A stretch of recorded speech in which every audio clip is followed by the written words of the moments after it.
নমস্কার, আমি সুনন্দা বলছি। আপনাদের একটা ভালো জিনিস দেখাচ্ছি। ভালো কি মন্দ জানি না, হয়তো সবার ভালো লাগবে না। এইগুলো এইগুলো এইগুলো এগুলো হচ্ছে শুকো মাছ।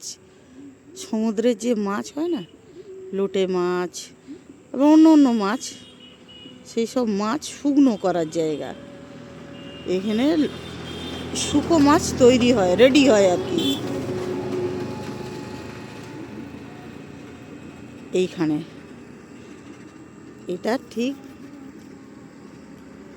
মোহনার পিছন, এটা পিছন সাইডটা আর কি, মোহনার পিছন সাইড। দেখুন, একজন মহিলা কিনে নিয়ে আসছে, মানে ছোটোখাটো দোকান আছে, ওই দোকানে বিক্রি করবার জন্য। আর কিছু কিছু মানুষ দেখুন ওইখানটা কাজ করছে, এই সব রেডি করছে শুকো মাছের।